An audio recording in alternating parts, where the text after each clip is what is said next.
Hey guys, welcome back to my YouTube channel. This is Taufiq Ansari. आज की इस video में हम लोग पढ़ने वाले हैं के मींस एल्गोरिथम के बारे में, राइट। आज की इस वीडियो में हम लोग थ्योरेटिकल पार्ट को समझेंगे कि के मींस एल्गोरिथम बेसिकली होती क्या है। देन आने वाली वीडियो में हम लोग प्रैक्टिकल के थ्रू समझेंगे कि के मींस एल्गोरिथम कैसे अप्लाई करते हैं किसी भी डेटा सेट पर, राइट। जैसे कि हम लोग ने लास्ट वीडियो में समझा था। लास्ट वीडियो में हम लोग लीनियर एंड लॉजिस्टिक रिग्रेशन को पढ़ा, ठीक है। सबसे पहले हम लोग क्या करते हैं, सबसे पहले हम लोग प्रैक्टिकल को समझते हैं कि linear and logistic regression basically होती क्या है इन प्रैक्टिकल व्यू में। आफ्टर दैट उसके बाद हम लोग एक डेटा सेट लेते हैं एंड उस पर लीनियर रिग्रेशन एल्गोरिथम अप्लाई किया था, राइट। सेम टेक्निक यहाँ पर भी अप्लाई करेंगे। पहले हम लोग समझते हैं कि मीन एल्गोरिथम बेसिकली होती क्या है इन थ्योरेटिकल वे में। देन उसके बाद आने वाली वीडियो में हम लोग प्रैक्टिकल वे में समझेंगे कि मेंस के मीन्स एल्गोरिथम को कैसे अप्लाई करते हैं किसी भी डेटा सेट पर, राइट। सबसे पहले मैंने एक डिफिनेशन लिखी है के मीन्स एल्गोरिथम की। व्हाट इज के मीन्स क्लस्टरिंग, राइट। उसकी एक शॉर्ट डिफिनेशन लिखी है। पहले मैं वो डिफिनेशन को पढ़ता हूँ, फिर मैं ट्राई करूंगा उसको एक्सप्लेन करने का विद ग्राफ्स एंड इमेजेस के थ्रू। ये के मीन्स एल्गोरिथम बेसिकली क्या कह रहा है। The K means algorithm is an unsupervised machine learning algorithm used to group similar data point into cluster, right. It is mainly used when the dataset has no predefined label and the goal is to discover hidden pattern. Basically ये algorithm क्या कह रही है, ये definition क्या कह रही है। जो के मीन्स एल्गोरिथम होती है वो अनसुपरवाइज मशीन लर्निंग एल्गोरिथम होती है। मतलब बेसिकली उसमें ओनली इनपुट फीचर होता है, आउटपुट फीचर नहीं होता है, ठीक है। इनपुट फीचर में बेसिकली के मीन्स एल्गोरिथम को आपको ग्रुप में डिवाइड करना पड़ता है, राइट।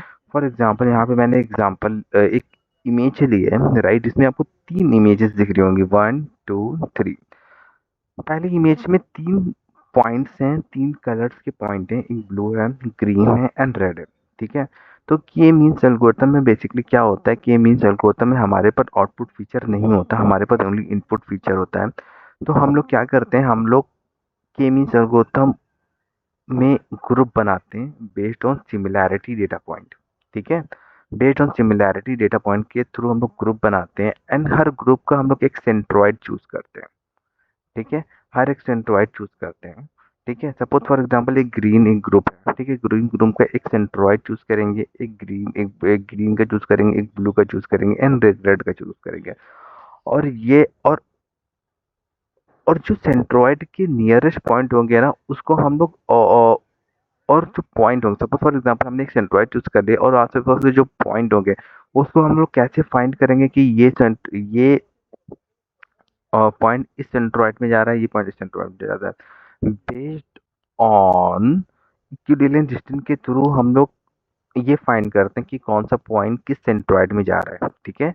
जैसे the algorithm divided data set into K cluster. K cluster मतलब ग्रुप में डिवाइड करते हैं, के ग्रुप में, right. Where data point within the same cluster are more similar to each other than to those in other cluster. जो हम लोग cluster बनाएंगे उसमें ट्राई करेंगे उसमें सिमिलर डेटा पॉइंट, उसमें सिमिलर डेटा पॉइंट्स हों, ठीक है। The similarity between data point is usually measure using इक्विडिलेंट डिस्टेंस, जैसा कि मैंने आपको बोला, ठीक है। अब एक सिंपल सा एक बार मैं रीड करता हूँ। The K-means algorithm is an unsupervised machine learning algorithm used to group similar data point into cluster, right? It is mainly used when the data set has no predefined label and the goal is to discover hidden pattern, right?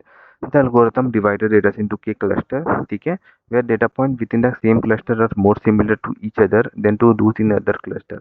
The similarity between the data point is usually measured using equivalent distance. I hope आपको समझ में आया होगा, थोड़ा एक overview समझ में आया होगा। बेसिकली मैं एक बार फिर समझाता हूँ के मीन्स एल्गोरिथम को क्या। Algorithm K means algorithm basically unsupervised machine learning algorithm होती है। अनसुपरवाइज मतलब बेसिकली उसमें ओनली इनपुट फीचर होता है, आउटपुट फीचर नहीं होता।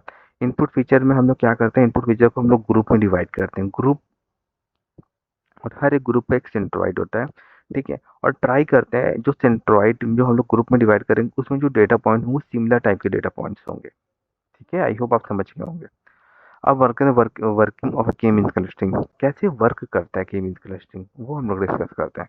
के mean clustering work through an iterative process that continuously update cluster center until stable cluster are form, ठीक है। पहले क्या होता है, इनिशियलाइजेशन सिलेक्ट किया cluster center randomly from the. सबसे पहले हम लोग क्या करते हैं, हम लोग के क्लस्टर चूज करते हैं, मतलब इस ग्रुप में इस डेटा सेट में कितने क्लस्टर चूज करना चाहिए, पहले हम लोग क्लस्टर चूज करते हैं। फिर assignment step, each data point assign to the nearest centroid based on distance. देखिए ईच डेटा पॉइंट को हम लोग असाइन करते हैं कि कौन सा डेटा पॉइंट किस सेंट्रोइड में जा रहा है, बेस्ड ऑन डिस्टेंस कौन सा इक्विवेलेंट डिस्टेंस के बेस पे हम लोग ये कैलकुलेट करते हैं। Update step, the centroid of each cluster is calculated by taking the means of all data point assign to that cluster.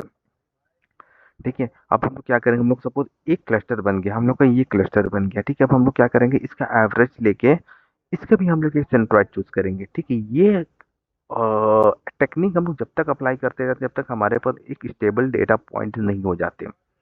ठीक है, राइट।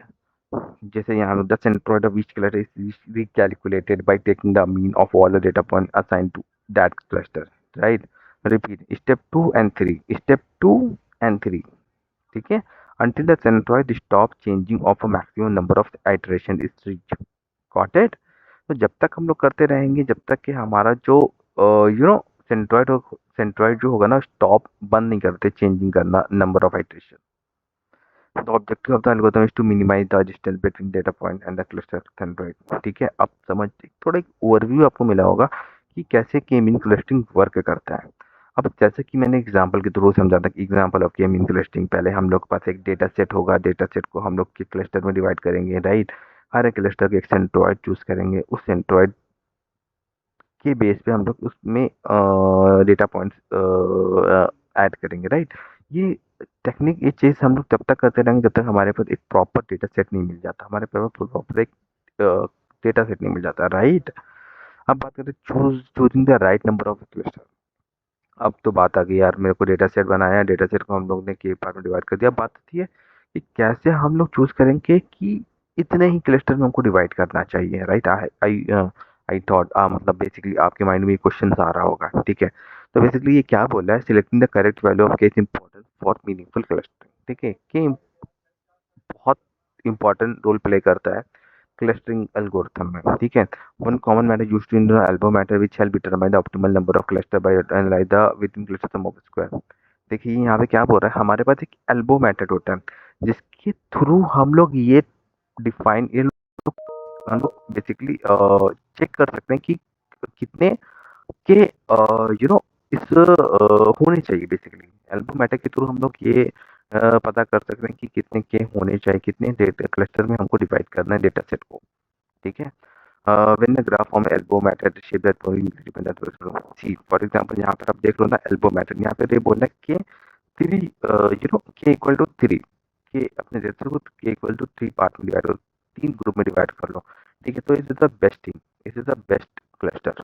ठीक है, आई होप आप समझ में आया हो कि किसके थ्रू हम लोग पता करते हैं कि कितने नंबर कि किस नंबर में हमको ग्रुप को डिवाइड करना है। एल्बो मेथड के थ्रू हम लोग ये पता करते हैं कि कितने नंबर में हमको क्लस्टर को डिवाइड करना है। ठीक है, बाय यूज के मीन्स क्लस्टरिंग। अब बात करते हैं हमको के मीन्स एल्गोरिथम के क्यों यूज करना चाहिए। नहीं, क्या बोला है, के mean is widely use become it's of its simplicity and efficiency. Common application include customer segmentation में, जो हम कस्टमर सेगमेंटेशन बेसिकली अगर हमारे पास ई कॉमर्स का डेटा सेट है, राइट। ई कॉमर्स के डेटा सेट में सपोज ई कॉमर्स की वेबसाइट है और उसमें हमारे पास कस्टमर का ऑर्डर डेटा है। ठीक है, अब मेरे को ये पता करना है कि किस प्रोडक्ट की क्या कस्टमर सेगमेंटेशन है। ठीक है, इस प्रोडक्ट की जो कस्टमर बाय कर रहा है उनको मतलब बेसिकली उनके क्या उनकी क्या टैक्टिक्स हैं, इनपुट फीचर हैं। ठीक है, किस लोकेशन से बाय कर रहे हैं, किस टाइम पे बाय कर रहे हैं, तो वो हम लोग के मीन्स एल्गोरिथम के थ्रू इजीली पता कर सकते हैं। इमेज कंपैरिजन में हम लोग के मीन्स एल्गोरिथम को यूज कर सकते हैं, डॉक्यूमेंट क्लस्टरिंग में यूज कर सकते हैं एंड एनोमली डिटेक्शन में यूज कर सकते हैं। ठीक है, large data set of organization organize large data set into manageable group. ठीक है, आई होप आप समझ में आया होगा कि हम लोग कहाँ कहाँ के मीन क्लस्टर को यूज कर सकते हैं। अब बात आता है चैलेंज हमको क्या क्या आएगा अगर हम लोग के मीन क्लस्टरिंग यूज करेंगे। ठीक है, तो ये क्या बोले, चूजिंग द राइट की value can be difficult.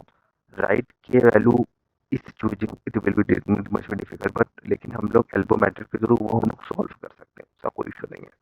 Result depend on initial centroid selection. ठीक है, रिजल्ट डिपेंड करता है हमारे इनिशियल सेंट्रोइड सिलेक्शन पर। Work best with specifical cluster of similar size, right. Sensitivity to क्राउडलेट और नॉइसी डेटा। ये चैलेंज हमको आने वाला है अगर हम लोग के मीन क्लस्टरिंग को अप्लाई करने वाले हैं किसी भी डेटा सेट पर। ठीक है? तो ये चीज़ें हैं कि बेसिकली के-मीन्स एल्गोरिथम बेसिकली होता क्या है एंड कैसे वर्क करता है एंड क्या-क्या चीज़ें होती हैं, उनको कैसे फाइंड करते हैं, जैसे एल्बो मेथड हुआ, ठीक है? एंड क्या कहाँ-कहाँ यूज़ कर सकते हैं के-मीन कलेक्शन एल्गोरिथम एंड क्या चैलेंजेस आने वाला होता है आते हैं हमको के-मीन कलेक्शन एल्गोरिथम में। ठीक है, तो ये वीडियो है, तो इस वीडियो में बेसिकली हम लोग थ्योरेटिकल पार्ट को समझा कि बेसिकली के-मीन एल्गोरिथम क्या होती है, राइट?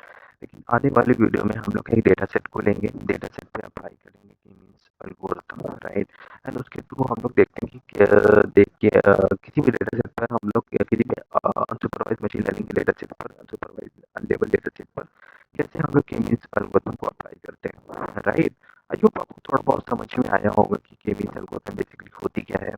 एंड मैं ऐसे डेटा साइंस और मशीन लर्निंग से रिलेटेड वीडियो अपने चैनल पर लाता रहता हूँ। अगर